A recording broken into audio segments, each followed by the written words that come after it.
sit down and when we really check it, like certain things to many people might seem simple, but they don't even see the effectiveness. Like when we even look on I saw one of the reggae, the mission food possible thing. I think it was in Portland at a school, and you say like you have breadfruit, porridge, or these type of thing where the average person in Jamaica, when they hear about it for the first time, it sounds so weird to them that they might not even be open to trying it, not realizing that these things can become norm and help sustain the whole development of the community on a small sense and on a large sense. I know it's a question that ties into my thing. How important is do you think local farmers are towards any economy, any surrounding as it relates to building the whole aspect of food security and everything in that line?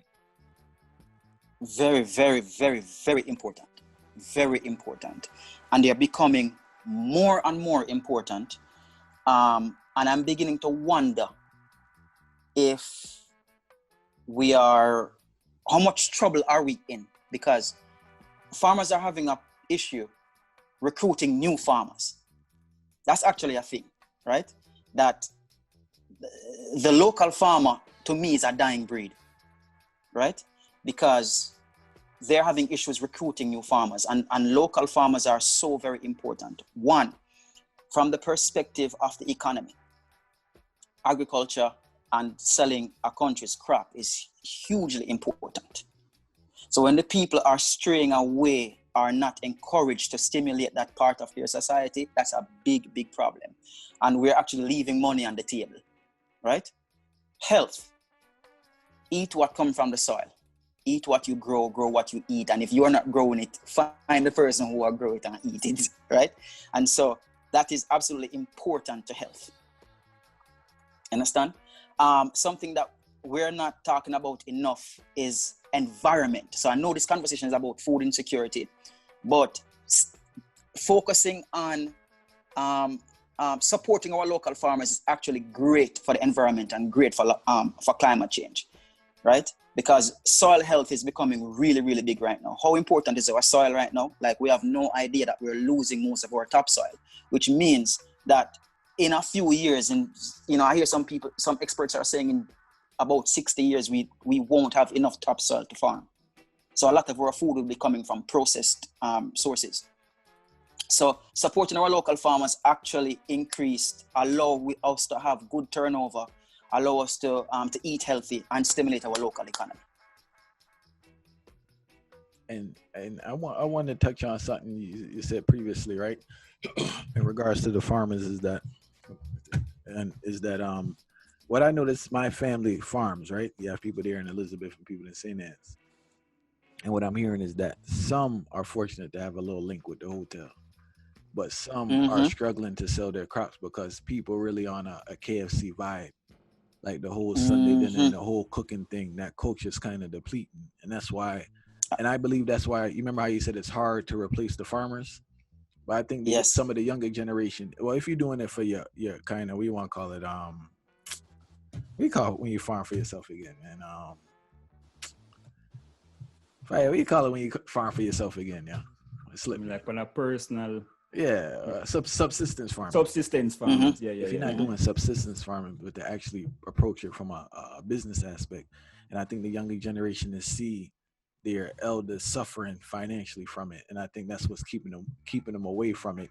And it has nothing to do with the farmers, but it has to do with the decisions by the government in regards to allowing so much imported goods to come in and kill the market. You know? Yeah, because the supermarket in Jamaica it's filled with overseas product. Right. No, that's a very good point. I just recorded a video to post on social media talking about the link between culinary and cultural identity, and I touched on the prolific how Jamaicans are crazy about fast food like KFC, right?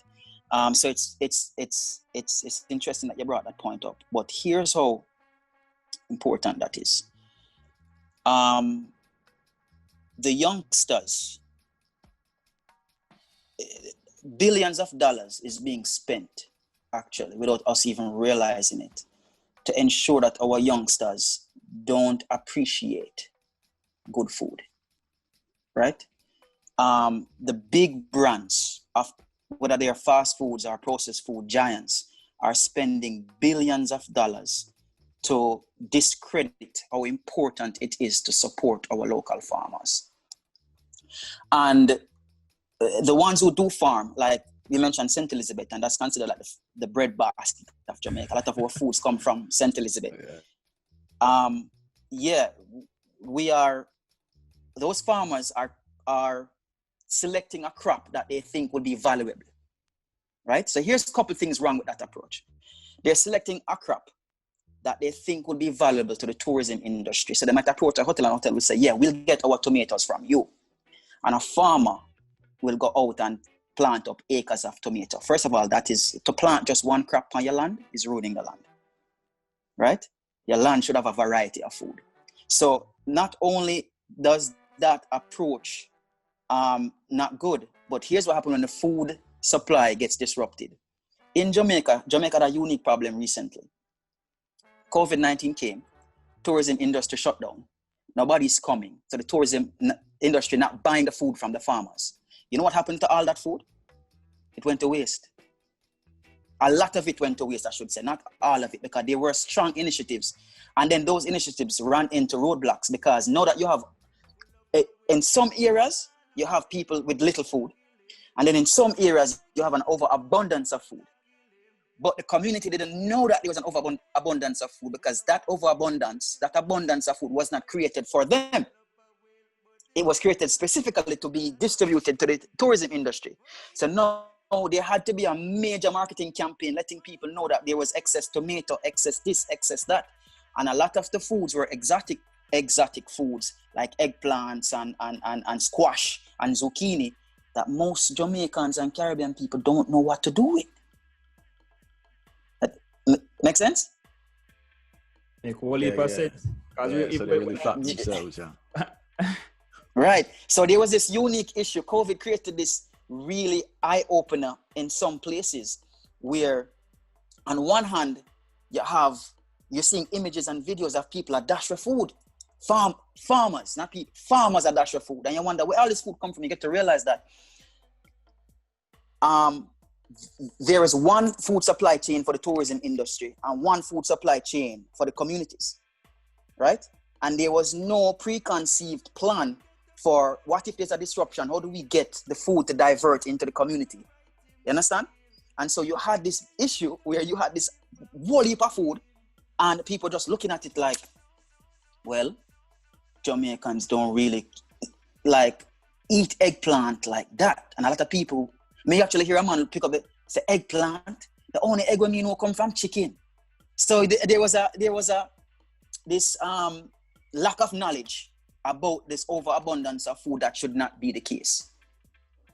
Yeah, because we find the majority of the people in places like Jamaica, them only know about start. Like we read about this recently already. We said them only if a man not eat flour today, he knows all right. You not eat flour, automatically everybody know white rice a man not gonna eat or right. So them things seem so foreign. Me even say like I watch a episode or something and we see them talk about arugula and them say those fancy foreign stuff. So it's like so much things not known to them because them in one bracket. And it's there, Atachi. And it's there, that's the crazy part, is that it can be grown there and it is grown there. But it's grown to please the foreign taste of the visitors. Yeah. Right?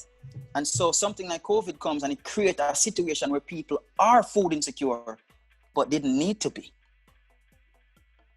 I want to ask you one question too, as a man from Spain town, right? Yeah, man. Yo, when did this love for KFC take place? Because I remember I used to go down there and it was chicken and chips, right? It wasn't chicken and fries, it was chicken and chips, right? Yeah. It wasn't like this, when I go down there now, it's literally lines and it's just a hangout spot. And the man used to pass through, but people were still cooking and people were still eating Jamaican food. But where did this just infatuation with fast food and Pizza Hut start in Jamaica? All right. So it as I said before, there is Mission Food Possible talk about shifting mindsets.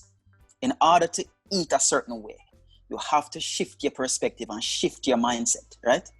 No, I was always aware that although I know that this is the right thing to do, or this is the most effective thing to do, it's almost an impossible task, because places like KFC and the pizza companies spend billions of dollars to shift that same mindset that I'm trying to shift in their direction.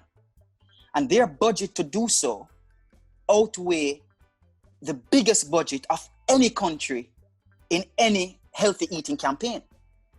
And so you got to realize our young people, our children, our people are constantly being like Pied the Pied Piper, right?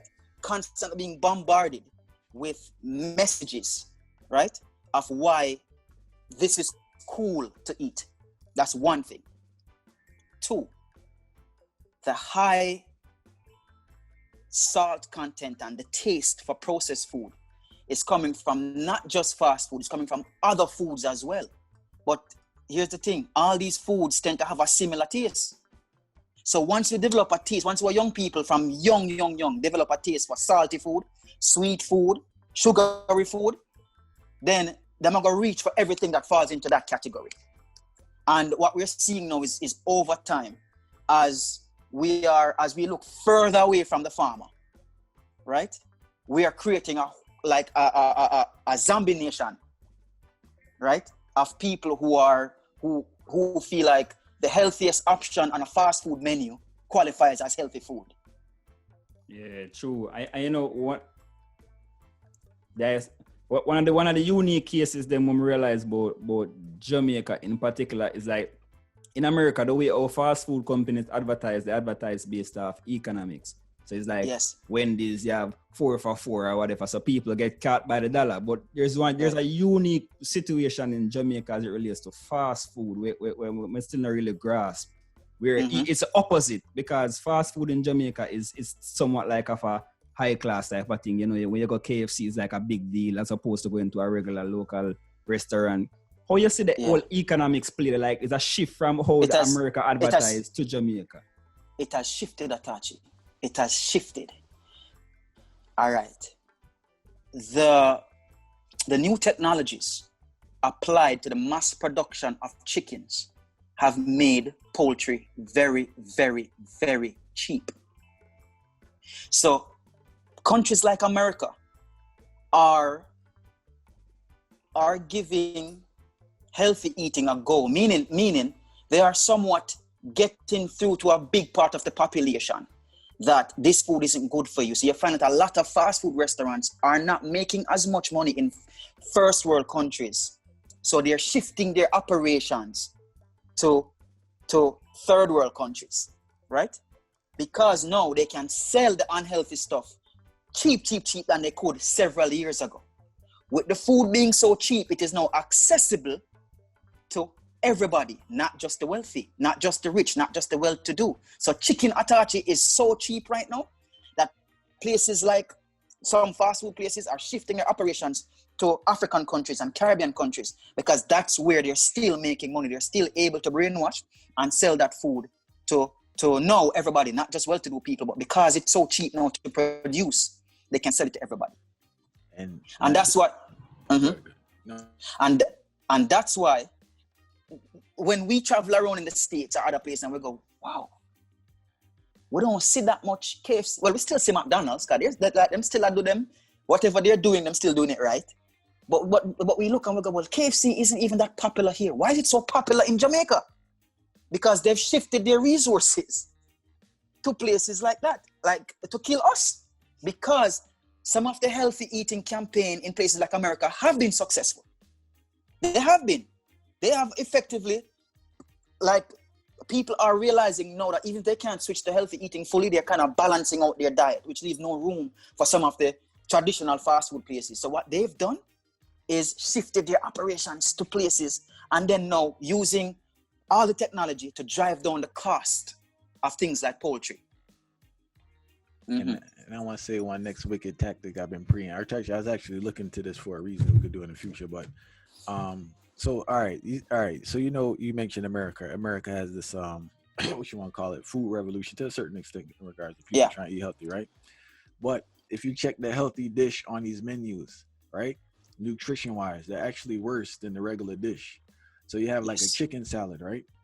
The chicken salad is more dangerous than the burger now, but they repackage it as healthy. So people definitely need to keep your eyes open in regards to the repackaged healthy food that you're getting from fast food places, you know?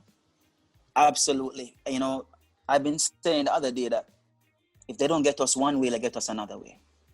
And so the thing is, we have to pay more attention to being intensely focused on where our food is coming from and learning how to grow some of our food. And that can be done even in urban settings.